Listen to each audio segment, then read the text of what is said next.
Bonjour à tous, Ghislain Larochelle, fondateur desmotsfaciles.ca.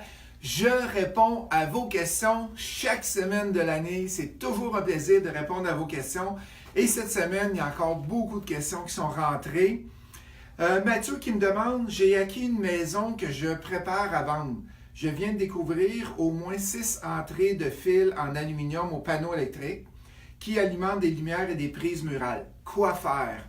Aujourd'hui, Mathieu, j'ai beaucoup de questions que je dois passer à travers et j'ai écrit un article en 2015 dans le Journal de Montréal, dans la section Dans vos poches. À chaque lundi, j'écris des articles sur l'immobilier et je les pose sur mon Facebook si vous voulez les regarder. Et le titre de l'article est « Mon assureur ne veut plus m'assurer car j'ai du filage d'aluminium ». Fait que Jean-François, va taper ça sur Google. Tu as tous les trucs, comment faire. Il y a 3-4 techniques pour soit te débarrasser de l'aluminium. Tu as des adapteurs aussi, fait que j'explique bien qu'est-ce qu'il y en a là-dessus. Fait que je répète, mon assureur ne veut plus m'assurer car j'ai du filage d'aluminium. Et tu vas arriver sur l'article de 2015. Vincent me demande, est-ce que la garantie collatérale sur une maison se fait encore comme mise de fonds? La réponse est oui. Il y a une ou deux banques ou caisses qui le font, mais c'est plus rare maintenant. Et même dans les banques, des fois, tu as une succursale qui le fait, puis tu as l'autre succursale qui ne le fait pas. Et quelle est la mise de fonds pour l'achat d'un terrain? Je me fais demander souvent cette question, mais j'ai de la misère à répondre. Ça dépend du terrain, puis ça dépend de ta situation, puis qu'est-ce que tu veux faire dessus. Fait que j'aurais tendance à dire 50%, mais j'ai vu des étudiants qui ont réussi à le financer à 80%, puis j'ai vu des étudiants qui n'ont pas réussi à avoir aucun financement sur le terrain. Fait que va voir un courtier hypothécaire, va voir ton banquier, demande-leur, présente-leur leur projet, tu vas avoir une idée de qu'est-ce que tu peux faire avec. Kim Tabal me demande quelle est la ou les tendances en immobilier pour les 5 prochaines années. Je vais te dire, Kim Tabal, qu'est-ce que je vois de mon côté? Okay? Qu'est-ce qu'on voit qui est les cours les plus populaires? Airbnb. On lance un nouveau cours au mois de mai de cette année sur Airbnb. Et c'est super populaire. Pourquoi? Parce que tu es capable de prendre ta maison, un chalet, et tu es capable de le louer très facilement sur Airbnb. C'est super facile à faire. Le deuxième qu'on voit beaucoup qui s'en vient, c'est les ventes d'offres d'achat. Il y a des gens qui n'ont pas de cash, ils n'ont pas d'argent, mais c'est des machines à trouver des deals. Je n'ai rencontré un cette semaine à la soirée mensuelle. Il me disait, Ghislain, il dit, moi, je suis capable de t'en trouver tant que je veux. 2-3 deals par semaine, mais j'ai pas de cash. Ouais, mais vends-les tes deals. Ouais, mais je sais pas comment ça marche. Fait que, on a des formations aussi sur vendre ses offres d'achat. Et ça arrive mardi prochain. Fait que vendre ses offres d'achat, une autre très populaire. Et le troisième, le plus populaire qu'on voit, c'est le chalet locatif. Être capable de t'acheter un chalet et tu profites du chalet et il ne te coûte absolument rien. Pourquoi? Parce que tu le mets en location. Fait que c'est les 3 tendances que je vois en immobilier pour les 5 prochaines années. Il y a des tendances qu'on voit moins. Les conversions en condo, c'est rendu très rare que les gens vont faire ça. Fait qu'il y a des choses qui s'en vont, puis il y a des nouveautés qui arrivent. Ensuite de ça, j'ai une question de, ne bougez pas que je trouve le nom, Émile. Émile me demande, acheter avec ou sans la garantie légale? Quels sont les monstres ou le fait de faire venir un inspecteur? Si tu achètes sans garantie légale, tu vas acheter une reprise bancaire, une succession, tu vas acheter ou quelqu'un qui veut vendre, qui est assuré, qui veut vendre sans garantie légale. Quels sont les monstres?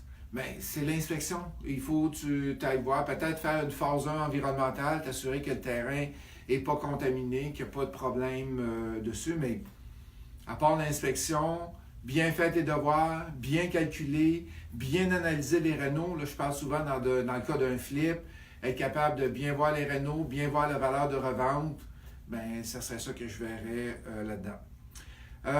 Elle me demande aussi, Emeline, l'inspection se fait avant ou après l'offre d'achat? Si on la fait après l'offre d'achat, comment faire pour argumenter sur la baisse d'un prix de vente? L'inspection se fait toujours, c'est pas vrai, là, mais La plupart du temps, 90% du temps, l'inspection se fait après l'offre d'achat. Tu gèles le deal, après ça, tu fais l'inspection, puis tu négocies pour faire baisser le prix. Ou s'il n'y a rien à faire, ben, tu n'as pas besoin de rien baisser. 4. La notion de garantie collatérale désigne-t-elle aussi l'équité? La garantie collatérale, c'est que tu utilises l'équité pour être capable d'investir sur un autre immeuble. Okay? C'est ça que ça veut dire, Émilie. Dominique me demande quelles sont les règles de base à garder en tête pour utiliser notre équité sur nos immeubles. Il faut qu'il y ait de l'équité. Par exemple, si c'est un quadruplex, tu as 100 000, tu as 80% que tu peux refinancer. Jusqu'à 80, tu peux refinancer. Donc, l'équité est disponible de 80 à 0. C'est cette partie-là d'équité qui est disponible et où tu donnes une garantie collatérale pour être capable d'aller la chercher. Mais comme je disais tantôt, ce n'est pas toutes les banques qui acceptent de faire ça. Vincent me demande, j'ai comme projet d'acheter un triplex avec une de mes amies dont je serai propriétaire occupant. Elle va investir la moitié de l'argent avec moi, mais n'habitera pas dans l'immeuble. Si on prend en considération que les 2 autres loyers paient l'hypothèque au complet et qu'il reste à débourser pour les taxes, l'assurance, l'entretien, la comptabilité, etc., est-ce que je devrais payer plus vu que j'habite l'immeuble et qu'elle non? Y a-t-il une formule pour calculer le pourcentage que je devrais payer versus elle? Oui, la formule est super simple, Vincent. Tu payes ton loyer. Fait que si tu as un loyer de 800, tu payes ton loyer de 800 et tu oublies tous les grands calculs que tu veux faire avec le pourcentage. Et après ça, les profits qui restent, vous les séparer moitié-moitié. C'est la façon la plus simple à faire. Carl me demande, bonjour, j'ai une question pour vous. Je suis proprio d'un duplex et d'une maison. Duplex et d'une maison, donc prenant propriétaire occupant dans la maison. J'ai actuellement une équité de 56 000 plus de l'argent de mis de côté pour un total de 60 000. Fait que Carl a 60 000. Mes projets sont d'investir dans le territoire de la Rive-Sud de Montréal et Montréal. Est-ce que c'est mieux de mon côté d'investir tout de suite dans un quadruplex avec une mise de fonds de 10% dans les lieux énumérés, là, Brossard, Longueuil, Montréal? Et 10%, c'est pas 10% parce que c'est 15% parce que tu n'es pas propriétaire occupant. B, d'attendre un sixplex, il me manque 40 000 pour le 15% de mise de fonds. C, d'acheter tout de suite dans un autre territoire moins cher, par exemple, un huitplex à 15% à Sorel, à 450 000, avec un très bon rendement. Ou D, suivre le coaching Doom qui va me montrer comment acheter avec zéro cash. C'est moi qui l'ai rajouté, celle-là, car elle était trop facile. Et si mon but est d'acquérir plusieurs immeubles dans le futur en me servant de l'équité. Fait que l'équité, c'est une des 47 méthodes qu'on enseigne pour être capable d'aller chercher, capable d'aller investir dans des immeubles. Mais je te le dis, si tu veux investir, il faut t'apprendre comment faire. Fait que toutes les réponses sont bonnes. A, B, C ou D. D va te permettre, avec le coaching, d'aller plus vite. A, tu commences tout de suite avec un quadruplex. Le C, qui est de Sorel, fais attention aux villes pour être sûr que tu as un bon rendement et que la valeur augmente aussi. Parce que Sorel, tu as un bon rendement, mais ta valeur reste très, très stable. Fait que c'est à toi de choisir, mais je te le dis, moi, je choisirais le coaching. On termine avec la question de Jean-François. Vous allez sûrement être plusieurs à vous reconnaître ici. Merci Jean-François pour ta question. Sa question, je parlais avec mes parents que je voulais quitter ma job pour me lancer en immobilier. Je me suis pogné avec mon père qui n'était pas d'accord avec mon idée grandiose.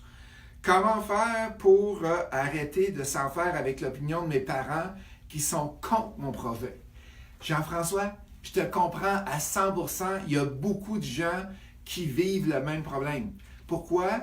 Parce qu'il y a des gens qui essaient de détruire leurs rêves. Dans mon cas, je n'ai pas dû affronter mes parents. Quand je me suis lancé, c'est ma femme. Non, c'est pas vrai. C'est une farce. Chaque fois que vous avez un projet, il y aura toujours ou presque toujours quelqu'un qui va vouloir vous décourager. Que ce soit vos parents, vos amis, vos collègues de travail, il y a tout le temps quelqu'un qui en connaît et qui va vous dire « Ah non, fais pas ça, c'est dangereux, investir en immobilier. » Rappelle-toi de ceci, OK, Jean-François? La vie des autres sera toujours la vie des autres, OK?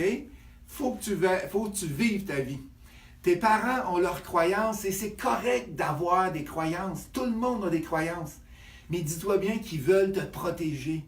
Ils t'aiment, ils veulent te protéger et c'est pour ça qu'ils pensent que c'est dangereux d'investir en immobilier. Mais si tu n'es pas heureux dans ta job, tu veux lâcher ta job. C'est comme moi. En 2007, j'ai lâché ma job parce que je n'étais pas heureux dans ma job. Je voulais faire quelque chose d'autre de ma vie et c'est là que je me suis lancé en immobilier. J'ai fait de la formation, puis je trippe aujourd'hui. Vous me voyez aller, là, j'ai tout le temps un gros smile, j'ai le sourire, puis j'aime ça. Mais toi aussi, tu as le droit de faire qu'est-ce que tu aimes. Puis une des façons de le faire, Jean-François, c'est quoi? C'est de te donner des chances de réussir et de te former. C'est bien essentiel de bien comprendre dans quoi tu t'embarques quand tu investis en immobilier. Parce que je ne vous conseille pas de... Vous avez votre job aujourd'hui, demain, j'investis en immobilier, je lâche ma job dans 2 semaines, voici, je donne mon avis. C'est pas ça qu'il faut faire. Il y a des choses à faire avant de lâcher sa job. Il faut que tu apprennes à connaître comment réduire le risque au minimum. Il y a du risque dans tout, en immobilier il y en a aussi, mais comment on fait pour réduire le risque pour la famille aussi. Deuxième chose, il faut faire une transition intelligente. OK? C'est que tu as pris une décision, tu lâches ta job, tu es en immobilier, mais il y a des étapes à faire pour faire une transition intelligente. Troisième chose, il faut faire un montage financier solide dans le temps. Présentement, tu gagnes X. Dans combien de temps tu vas être capable de gagner X et qu'est-ce qu'il faut faire pour se rendre là? Et quatrièmement, il faut gérer ton crédit, tes ratios d'endettement, parce que là, tu n'as plus de job stable. Qu'est-ce qui arrive? C'est que là, tu n'as plus de job stable, fait que là, tu vas être plus dur à financer et il y a des façons d'être capable de se financer quand même. Fait que c'est exactement qu'est-ce que j'enseigne dans ma formation, devenir libre financièrement avec l'immobilier. Ça va t'enseigner ça et même beaucoup plus. C'est une des formations la plus populaire pour les débutants et pour cause. Cette formation-là a lancé des centaines de personnes comme toi qui sont aujourd'hui des investisseurs qui réussissent. N'oubliez pas, ImmoFacile fête son 10e anniversaire cette année, en 2018. Clique sur le lien en description et rejoins-moi dans quelques jours pour cette formation exceptionnelle. Il ne reste que 3-4 places au moment de tourner cette vidéo, alors ne tarde pas. Et tarde pas parce que si tu veux te lancer avant l'été, c'est aujourd'hui qu'il faut que tu le fasses. Fait que un gros merci à vous tous de m'écouter chaque semaine. J'aime enseigner, j'aime l'immobilier, vous le voyez avec ma passion. Et posez-moi vos questions. Gênez-vous pas, il y a des questions s'ils sont trop compliquées, comme la semaine dernière, la semaine d'avant. Il y a des questions compliquées que je n'ai pas répondu, je ne savais pas comment répondre. Il y a de l'aide qui vient, il y a des gens qui répondent et qui sont capables de m'aider. On se voit la semaine prochaine. Posez-moi vos questions lundi. Merci. Bonne fin de semaine.